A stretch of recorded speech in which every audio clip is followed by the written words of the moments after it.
Sleep clock के लिए भी कहूँगा 32 किलोहर्ट्ज़ की है, जो कि हमारे फ़ोनों के लिए सबसे एज रिक्वायरमेंट एक किलोहर्ट्ज़ है स्लीप क्लॉक, ठीक है।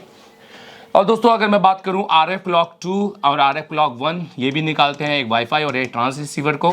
अभी ट्रांससीवर क्लॉक आईसी बेसिकली अगर मैं बात करूं, हमें इसी क्लॉक आईसी को समझना है। दोस्तों ये वीडियो पूरा देखिएगा, क्योंकि इससे आपको पता चलेगा कि आने वाले एडवांस सर्किट कैसे होने वाले हैं। क्योंकि लोग तो लगे हुए हैं जियो को समझाने के लिए, आज भी माइक स्पीकर के अलावा उनके पास कोई टॉपिक नहीं है, और आज भी वो पीले मल्टीमीटर के अलावा उनके पास कोई टॉपिक नहीं है, ठीक है।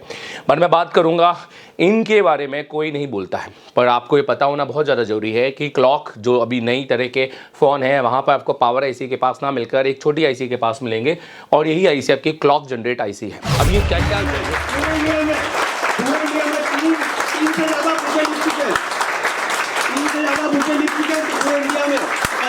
बच्चों को पढ़ा चुके और नाले में कितने स्कूल इनके नाम से चल रहे हैं। और इनका भगवान बोले तो कोई बड़ी बात नहीं इनके लिए। मोबाइल के भगवान है ये।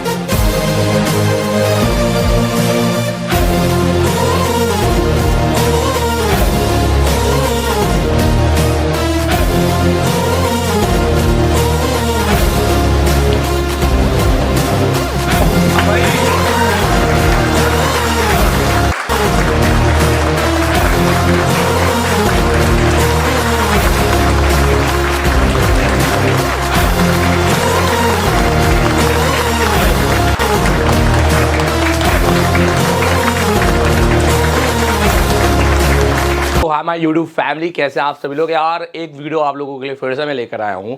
ये बहुत नॉलेजेबल वीडियो है, और ये वीडियो से आपको पता चलेगा कि आने वाला एडवांस सर्किट कैसा होने वाला है। दोस्तों मैं बात करने वाला हूँ क्लॉक आईसी की। आपने अभी भी जितने भी फ़ोन देखे होंगे, आपने देखा होगा कि जो भी आपका क्लॉक आईसी है, जिसको हम क्रिस्टल आईसी कह सकते हैं, या जिसको हम कह सकते हैं VCO, वोल्टेज कंट्रोल ऑक्सीलेटर, वो आईसी आपने जनरली पावर आईसी के पास लगे हुए देखेंगे। और पहले वाले जो फ़ोन होते थे 3G फ़ोन या 2G फ़ोन, तो वो आईसी ट्रांस रिसीवर के पास लगे होते थे, जो बेसिकली जिनको लोग RFIC भी कहते हैं, ठीक है। बट बेसिकली अगर टेक्निकली बात करें तो उनको हम ट्रांस रिसीवर कहते हैं, RF कहा जाता है 4G PFO को। खैर दोस्तों यहाँ पे हम बात करेंगे ये जो आईसी है। अब क्या होता था कि पहले क्या होता था कि पहले पावर आईसी, ये जो पहले पहले क्या होता था कि इस तरह का जो क्लॉक VCO, जिसको हम वोल्टेज कंट्रोल ऑक्सीलेटर कहते हैं, VCO अगर मैं यहाँ पे लिखूँ VCO या crystal IC, voltage control oscillator, या आप फोटो चित्र भी देख रहे होंगे, इस तरह का आईसी, इस तरह का जो एक 4 लेग का आईसी लगा होता था, जो डायरेक्ट कंट्रोल होता था पावर आईसी से। वो सिर्फ इन आउट देने का काम करता था, और उसके बाद उसको अपग्रेड किया गया और उसको ट्रांस रिसीवर से हटा के, और उसके बाद उसको अपग्रेड किया गया और ट्रांस रिसीवर से हटा के उसको पावर आईसी के पास डाला गया। और पावर के पास डालने पर उसमें एक थर्मिस्टर भी ऐड किया गया, उसकी लाइन जिसमें है एक्सोथर्म, आप यहाँ पे देख सकते हैं।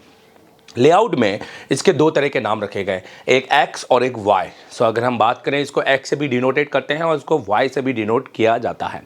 सो दोस्तों यहाँ पर आप देखिए, सबसे पहले इसको समझ लीजिए, ये आपका VCO है, और VCO एक क्रिस्टल आईसी है जो यहाँ पर लगा हुआ है।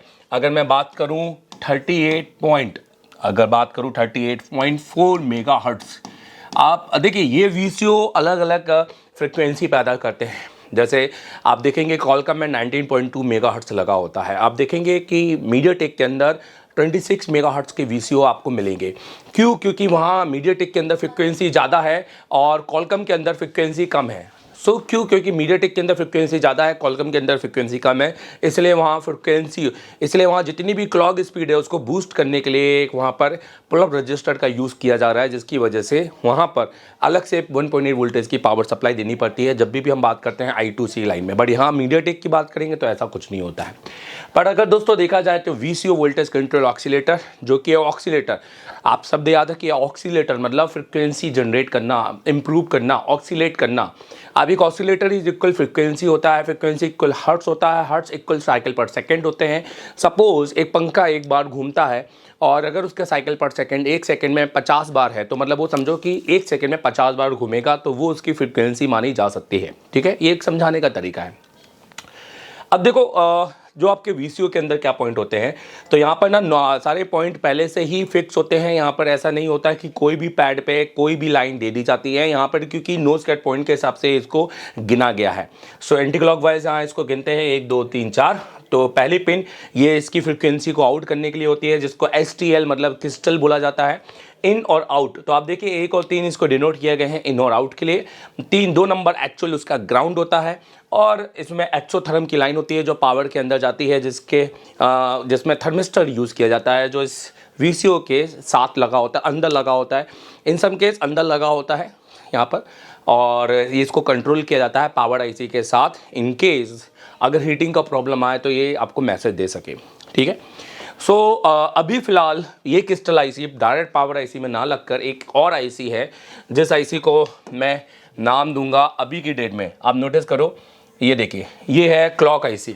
अब बात करते हैं, इसी पर ये वीडियो बन रहे हैं PM800 PMK8002, और ये क्लॉक IC बेसिकली अगर मैं बात करूं, हमें इसी क्लॉक IC को समझना है। दोस्तों ये वीडियो पूरा देखिएगा, क्योंकि इससे आपको पता चलेगा कि आने वाले एडवांस सर्किट कैसे होने वाले हैं। क्योंकि लोग तो लगे हुए हैं जियो को समझाने के लिए, आज भी माइक स्पीकर के अलावा उनके पास कोई टॉपिक नहीं है, और आज भी वो पीले मल्टीमीटर के अलावा उनके पास कोई टॉपिक नहीं है। ठीक है, बट मैं बात करूँगा इनके बारे में, कोई नहीं बोलता है, पर आपको ये पता होना बहुत ज़्यादा ज़रूरी है कि क्लॉक जो अभी नई तरह के फ़ोन हैं वहाँ पर आपको पावर IC के पास ना मिलकर एक छोटी IC के पास मिलेंगे, और यही IC आपकी क्लॉक जनरेट IC है। अब ये क्या क्या जनरेट करने वाली है, आइए सीखते हैं इस वीडियो में। अब देखिए यहाँ पर ये पैड की अगर मैं बात करूँ इसका सर्किट, तो देखिए सबसे पहले मैं इसको सर्किट को एक्सप्लेन करता हूँ। सर्किट को एक्सप्लेन करने के बाद मैं अपने इस पैड लाइन पे आता हूँ, जो मैंने आप लोगों के लिए मेहनत करके बनाया है। और ये मेहनत के लिए यार एक लाइक और एक कमेंट तो बनता है, और चैनल को सब्सक्राइब जरूर करना, क्योंकि नहीं करते हो ना यार तो अगला सीखने को नहीं मिलेगा, है ना। चलो ठीक है, गाना बजाना और ये सब तो बहुत ज़िंदगी में चलता रहता है दोस्तों। अगर कोई चीज़ फ्री मिलती ना तो हमें बिल्कुल इज्जत नहीं होती, इसलिए हम उसको सब्सक्राइब नहीं करते हैं। पर अगर वही चीज़ हम पैसे देके जाए ना तो हम रगड़ के सीखते हैं और अपने आप को रगड़वाते भी हैं, क्योंकि हमने वहाँ पैसे दिए हुए हैं। तो प्लीज़ जो चीज़ अगर मिल रही है और वाकई में वो एडवांस है तो उसको ज़रूर उसको अपने पास रखो, ताकि वो भविष्य में आपके काम आ सके। ठीक है, तो देखिए दोस्तों लेआउट के अंदर ये कुछ इस तरह का दिखाई देगा Y4200, और ये एक IC है जिसको मैं क्लॉक IC का नाम देता हूँ। अब बात करेंगे, ये इसका सर्किट है। आइए सर्किट की बात करते हैं और देखते हैं कि सर्किट में हमें क्या सीखने को मिलता है। फिर इसके बाद हम जाएंगे बेसिकली हमारे जो हमने पैडलाइन बनाई है उस पैडलाइन पे, क्योंकि उस पैडलाइन पे भी आपको बहुत कुछ सीखने को मिलेगा। ठीक है, उससे आपको चीज़ें आसान हो जाएगी। मैंने 90% देखा है कि ज़्यादातर टीचर सर्किट डायग्राम में ही समझाकर क्लास को ख़त्म कर देते हैं, बट भैया ऐसा नहीं करना चाहिए। अपना ऑन बनाओ, खुद का बनाओ तो ज़्यादा अच्छा है। ठीक है, तो अगर मैं बात करूँ यहाँ पर क्या क्या आपको देखने को मिलेगा, देखिए दोस्तों सबसे पहले तो हम बात करते हैं, अगर हम बात करें तो सबसे पहले तो देखिए दोस्तों सबसे पहले अगर हम बात करें यहाँ पर 1 2 3 4 बार जो इसको गिना गया है वो टाइप A में गिना गया है। अब टाइप A और टाइप B को मैंने नाम दिया हुआ IC के गिनने की, मतलब किस तरह से हम IC को गिना जाएगा और क्या IC के अंदर होंगे। यहाँ नंबर आपको दिखाई दे रहे होंगे। सो देखिए ये आपका क्रिस्टल है, ठीक है, जिसको हम VCO बुलाते हैं, राइट। तो ये आपका क्रिस्टल है, इसमें ये देखिए ये एक्सोथर्म की लाइन है। ये वाली लाइन PM के अंदर वापस रिटर्न होती है, बेसिकली जाती है, और ये आपका एक्चुअल में ग्राउंड है, और ये GND है, और ये आपके पावर के साथ ग्राउंड लगा हुआ है, अतिरिक्त बाहर से साथ ग्राउंड नहीं। तो पावर ऐसे निकलेगी तो ग्राउंड भी चला जाएगा, ये बात में ध्यान रखिएगा। सो अगर मैं बात करूँ यहाँ पर ये इन हो रहा है, यहाँ पर ये आउट हो रहा है, और ये क्रिस्टल जो है फ्रिक्वेंसी यहाँ पर देखिए लिखा है, ये है 38.4 मेगाहर्ट्ज़ का क्रिस्टल लगा हुआ है, राइट। ठीक है, तो अगर यहाँ पर हम बात करेंगे अब इसके अंदर क्या क्या चीज़ दी हुई है, तो सबसे पहले आइए इसके इनपुट वोल्टेज की बात करते हैं। तो यहाँ पर देखिए VDD 1.8 ये पावर IC के साथ डाला गया है, और ये DVDD बाईपास यहाँ पर एक वोल्टेज डाला गया है जो या इस कैपेसिटर के होते हैं इस IC को मिलता है। इसको आप जरूर चेक करना और मुझे कमेंट में बताना। ये चीज़ मैं हाइड रख रहा हूँ कि भैया ये आपको चेक करेंगे तो आपको पता चलेगा कि एक्चुअल में कितने वोल्टेज मिल रहे हैं। मैं अपनी क्लास में होता तो उसको प्रैक्टिकली चेक करके बिल्कुल बताता 100%, क्योंकि मैं जो भी क्लास में बताता हूँ वो भी प्रैक्टिकली ऑन बोर्ड एक लाइव फ़ोन में। मैं ऐसा बिल्कुल नहीं है कि एक लाइन खींच दी और ख़त्म हो गया, हमें समझ में आ गया। मेरा कहने का मतलब ये है कि एक टीचर अगर कोई लाइन खींचता है तो उसको प्रूव करना चाहिए वो लाइन वहाँ है या नहीं है। ठीक है, सो अगर मैं बात करूं ये SPMI, तो दोस्तों ये जो है SPMI जिसको हम SPMI डाटा क्लॉक की हमारी सप्लाई होती है। ये एक प्रोटोकॉल के तहत हमारे होते हैं और ये भी आपके PM पावर IC के अंदर से जा रहे हैं, और जिसमें क्लॉक केबल इसको मिल रहा है और डाटा आ रहा है और जा रहा है, मतलब वो सेंड हो रहा है, दोनों तरफ से सेंड हो रहा है। ठीक है, क्लॉक एक स्पीड के तहत पे रहता है। यहाँ पे ग्राउंड दिया हुआ है, ये बाईपास रेफरेंस कैपेसिटर है, इनका लगा होना जरूरी है। अगर ये कैपेसिटर निकल जाएंगे तो भी IC का IC वर्क करना बंद कर सकती है, और ये IC हीटिंग भी हो सकती है, जाने ना, ये IC को हीट हो सकती है। क्योंकि मैं इस लाइन को, इसको कचरे की लाइन कहता हूँ। खैर, ये समझने के लिए क्लास ज्वाइन करना पड़ेगा। अब इसके जो आउटपुट है, तो सबसे पहले है RF क्लॉक 1, दूसरा है RF क्लॉक 3, RF क्लॉक 2, 3, 4। तो ये पहले 4 के बारे में आइए पता करते हैं स्कीमेटिक के थ्रू। सो RF क्लॉक 1 में 38.4 मेगाहर्ट्ज की फ्रिक्वेंसी बन रही है, जो कि आपके ट्रांस रिसीवर, मतलब आपके अगर यहाँ पर HDR लगा हुआ तो HDR में जा रही है, और इसकी भी सप्लाई है एक्सो इन। ये तो आपने देखी होगी, अगर आप कोई जानता है तो एक्सो इन के अंदर ये जा रही है। नॉर्मल कॉलकम में क्या होता था, 19.2 जाती थी, अब 38.4 जा रही है। ठीक है, RF2 की बात करेंगे तो यहाँ पर WCN का मतलब वाईफाई IC होता है, और ये वाईफाई IC के अंदर जा रही है डायरेक्ट। ये 3 इसमें NC दिया हुआ है, रीज़न है कि ये बेसिकली NFC के लिए होता है। अभी क्योंकि इसके अंदर NFC नहीं लगा होगा इसलिए नहीं जा रही है, अगर NFC लगा होता तो ये इसके अंदर जाती। ठीक है, 4 की हम बात करेंगे तो ये वापस CPU के लिए जा रही है, बट जा रही है आपकी वाईफाई के लिए, और ये CPU को दे रही है। यहाँ पे सीरीज़ में कैपेसिटर लगा हुआ है, आपको तो पता है सीरीज़ का कैपेसिटर कैसे काम करता है।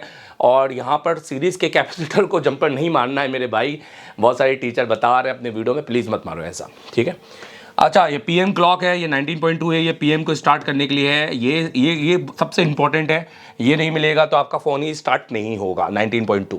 और स्लीप क्लॉक भी सबसे इंपॉर्टेंट है, और ये भी आपका स्टार्ट नहीं होगा तो आपका फ़ोन स्टार्ट नहीं होगा, इवन आपके वोल्टेज फ्लक्चुएट भी करने लग जाएंगे। सो ये 32 किलोहर्ट्ज़ की फ्रिक्वेंसी होती है। ये क्या होता था, पहले PM जनरेट करती थी और CPU में जाती थी, पर अब ये PM को जा रही है और PM से CPU में जा रही है। अब देखो थोड़ा रास्ता और लंबा हो गया है। सो आइए इसको समझते हैं।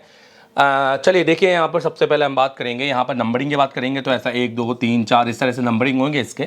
आप मुझे वीडियो में कमेंट करके बताना कि भाई किन किन को ये नंबरिंग सीखनी है, तो मैं कोशिश करूँगा कभी ये वीडियो लाओ पड़े। या दोस्तों, अगर इस फील्ड में वेट करते रहोगे ना तो ज़िंदगी में वेट करते रह जाओगे। तुम्हारे सामने दुकान वाला तुम्हारा काम करते हुए चला जाएगा और तुम दिन भर ये सोचते रहोगे कि मैंने किया क्या आज। हाँ, खैर, तो ये तो एक PM रेफरेंस बाईपास कैपेसिटर है।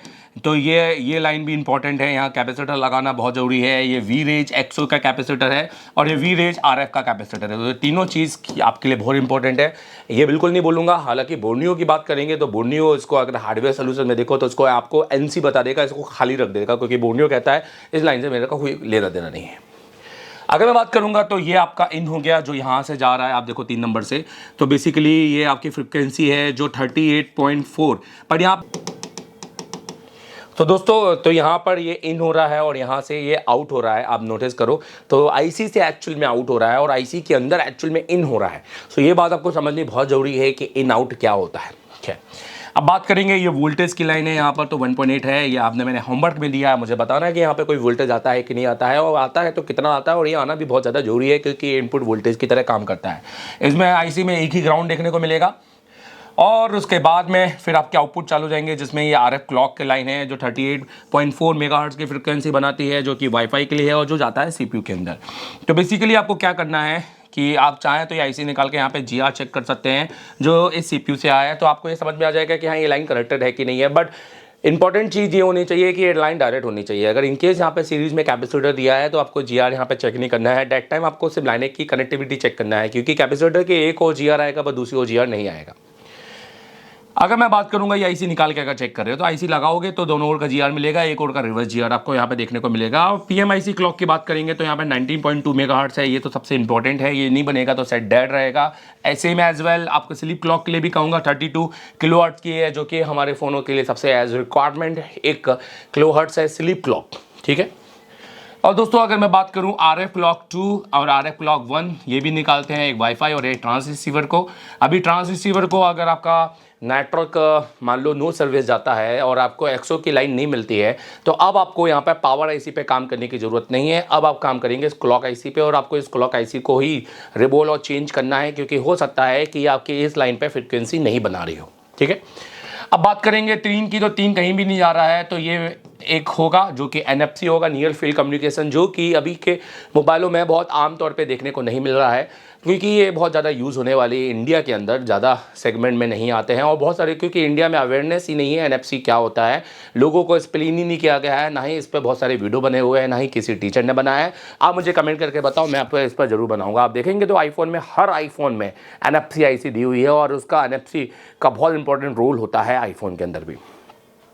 सो ओवरऑल ये आपका क्लॉक IC का हुआ।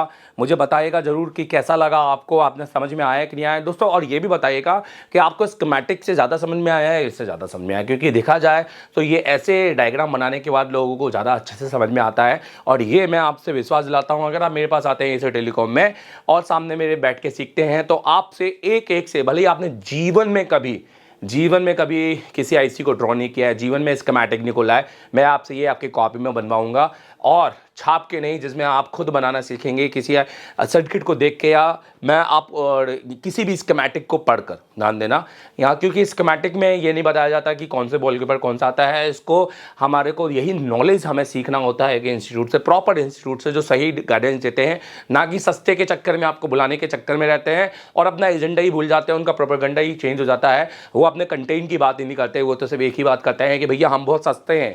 भाई बहुत सस्ते हैं, हम आपको 50,000 का कोर्स 10,000 में, 15,000 में, 20,000 में दे रहे हैं, और आप आ जाओ। तो सस्ते के चक्कर में बहुत सारे मासूम लोग हैं, बहुत ज़्यादा जो अच्छे टेक्नीशियन होते हैं वो बिल्कुल नहीं जाते हैं। उनको भी पता है एक 100 रुपये की टी शर्ट और एक 1000 रुपये की टी शर्ट में कुछ ना कुछ तो अंतर होगा। तो आप नोटिस कर लो कि भाई प्लीज़ इस स्कैम में मत पड़ो। और ये इंडिया में स्कैम शुरू से चलता आ रहा है कि भाई सस्ता बोलूँगा तो बंदा आ जाएगा, और भले ही उसके बाद पढ़ाऊँ नहीं पढ़ाऊँ उसकी कोई गारंटी नहीं है। बाद में यही बोल दूँगा भाई 10,000 का कोर्स था, अब आप तुम क्या एक्सपेक्ट करते हो। हाँ, सो इसलिए अपने पैसों को सस्ते के चक्कर में बिल्कुल मत डालो दोस्तों। थोड़ा जमा कर लो और थोड़ा टाइम ले लो, कोई दिक्कत नहीं है, पर सस्ते के चक्कर में जाओगे तो सस्ता ही सीख के आओगे और ज़िंदगी भर सबको गाली दोगे। इसलिए मैं कह रहा हूँ ऐसा मत करना। फिलहाल कैसा लगा ये वीडियो जरूर बताइएगा, और वीडियो देखने के लिए थैंक यू वेरी मच। और इस वीडियो पसंद आया तो एक लाइक और सब्सक्राइब जरूर कर देना, और बहुत कुछ लेके आने वाला हूँ तुम्हारे लिए। Thank you all of you. जो मतलब हार्डवेयर है, सॉफ्टवेयर MMC है, हार्डवेयर हम लोगों को सर देव सर ने सिखाया है सर। उन्होंने ज़ीरो से लेकर मतलब पूरा का पूरा जो मोबाइल होता है, मतलब वहाँ कौन सी लाइन कहाँ जाती है, ये वो सब मतलब बहुत क्लियरली समझाया है सर देव सर ने, जो हमको मतलब कोई प्रॉब्लम नहीं आएगा, मतलब हार्डवेयर रिलेटेड। और 100 से ऊपर मिल रहा है सर। तो देव सर के साथ कैसी क्लास रही आपकी? सर बहुत मज़ा आया सर, उन्होंने हार्डवेयर का पूरा कंसेप्ट पूरा क्लियर कराया है। और जो आजकल मार्केट में जो प्रॉब्लम है चल रही हैं, क्रिएट हैं, जैसे कि कुछ भी हो, नेटवर्क सेक्शन हो, डेड हो, हाँ ये बिल्कुल सर। अभी हो गया है। इससे पहले काम कर पाते थे ब्लैक पेस्ट में? पहले नहीं करते थे। कहाँ सीखे आप? सर यहाँ ऐसे टेलीकॉम में सीखे। तो वो पे है और उसको फ्लैश किया। सर है सर वही प्रैक्टिस चली आज हमारी, तो लगभग 4 से 5 फ़ोन हम बना भी चुके हैं। अभी आप कितने फ़ोन पे काम कर चुके ब्लैक पेस्ट में? सर ये मेरा तीसरा फ़ोन है। तीसरा फ़ोन पे काम कर रहे हैं आप? तो ऐसा नहीं कि ये हम लोगों ने निकाल के दे दिया और ऐसा आपने क्लिक नो सर, खुद ही निकाले हम लोग। खुद से किया है सारा कुछ? कैसा लग रहा है बीटू जी, ऐसी लेवल ब्लैक पेस्टेड हो या वाइट पेस्टेड हो, कोई सा ही पेस्टेड सर हो? ब्लैक पेस्टेड मतलब कि हमारा मार्केट में मतलब कि बहुत हार्ड लेवल का ये आपका चीज़ है, जो कि मुझे खुद महसूस होता है कि टच करने से मतलब फ़ोन ख़राब ही हो जाता था। और अभी लग रहा है कि मैं कर लूँगा, और मैं कंफर्म बोलता हूँ कि मैं कर सकूँगा इस चीज़ को। बहुत अच्छा होना सर। तो अभी ब्लैक पेस्टेड बोला जाए, चलिए लाइव निकालिए मुकेश जी, तो क्या आप लाइव काम करके दिखा सकते हैं? निकाल सकते हैं कॉन्फिडेंस के साथ। 100%। कितने बॉल मिसप्रिंट होगी या नहीं होगी, क्या कॉन्फिडेंस बोलता है? देखिए प्रैक्टिस के ऊपर है, जितना आप प्रैक्टिस प्रोग्राम करना है, कैसे उसको फिक्स करना है, ये सब कुछ बताया गया यहाँ पे। बताएंगे। कैसी रही अभी तक की क्लास? बहुत अच्छे। अगर कोई आना चाहे तो क्या बोलना चाहिए? आ सकते हैं सर। आ सकता है कि आना ही चाहिए? आना ही चाहिए। आपके पैसे वसूल कब हो गए थे? 2 दिन 3 दिन या आज हुए? नहीं, पहले सेकंड दिन में ही सब डाउट क्लियर हो गया जी। Get set go. एशिया का नंबर 1 इंस्टीट्यूट कौन है? एशिया का नंबर 1 इंस्टीट्यूट कौन है? एशिया का नंबर 1 स्टूडेंट कौन है? Thank you very much.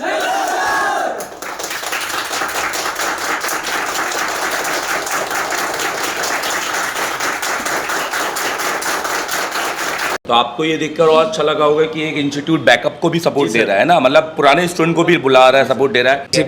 Last day क्या करके गया था? लास्ट डे हम लोगों ने डबल डेकर CPU को मतलब जो है निकाले, और उसके बाद रिवॉल्व भी किए, उसको लगाए भी पूरा। लास्ट डेट आपने क्या किया? Sir dual taker CPU. Dual decker CPU, आपने रिबोलिंग किया, निकाला, क्लीन किया, वो मैटर समझ में आई आपको? बिल्कुल सर। सीपीयू भी किया, लास्ट डे क्या करके गए? लास्ट डबल डेकर की है डबल से लास्ट डे क्या करके गए? सर, डबल डेकर की है लास्ट में। डुअल डेकर किया ना आपने, लास्ट डे क्या किया? डबल डेकर सीपीयू करके गए। चाहता हूँ आखिरी दिन आपने क्या किया? सर डबल डेकर सीपीयू कैसे डिबॉल करके लगाना है, क्लीनिंग प्रोसेस, ये सारी चीज़ की, ये आपने किया, सारे स्टूडेंट ने की? सब स्टूडेंट ने। आज आपने क्या किया आज के दिन बताओ? सर डबल डेकर क्या है, मैंने ओपनिंग, क्लीनिंग और रिबॉलिंग। बहुत अच्छे किया आपने। पहले आप पूरी क्लास में पहले थे जिसने सबसे पहले डन किया। बिल्कुल। आज आपने क्या किया आज के दिन में बताया? आज हमने डबल डेकर किया सर। डबल डेकर किया आपने। आप मेरे साथ जिन्हें आज आपसे क्या करवाया? डबल डेकर जो होता है उसको निकाल के रिवॉल्व करके वापस पूरी क्लीनिंग प्रोसेस करवाई आप। मेरे साथ ने क्या किया आज के दिन? Sir dual decker. Dual decker CPU आपने क्या क्या किया उसमें बताया? सर डुअल डेकर निकाल के फिर लगाए, मतलब उसका रैम क्लीन करके और उसका सीपीयू वो किस स्ट्रेंथ से किया आपने? यूनिवर्सल से। यूनिवर्सल प्रैक्टिकल करने मिलता है कि नहीं मिलता? सर बिल्कुल मिलता आज आपने क्या किया करो? Dual decker CPU. Dual decker CPU किया यहाँ पर, या आपने खुद किया खुद से? यस सर, खुद किया। आपने क्या किया आज के दिन का बताओ? आज डबल डेकर सीपीयू कर रहे हैं आप, और वो भी किससे किया आपने? यूनिवर्सल स्टेंसिल से। Yes sir, universal. ऐसा कुछ आपने आज आखिरी दिन क्या किया? आज आखिरी सर आज आखिरी दिन था सर, हम सब ने ना dual decker CPU sir RAM और सीपीयू उतार के दोबारा लगाया है सर सभी बच्चों ने। और सीपीयू उतार दिया था। आज आपने क्या किया? अच्छा डुअल सीपीयू। डुअल सीपीयू किस कौन सी तारीख को आए थे? सर हम 25 पर। कौन क्या किया आज के दिन बताइए बस। सर हमने डुअल डेकर किया सर। डुअल डेकर किया आपने। मेरे साथ में सबसे नंबर 1 इंस्टीट्यूट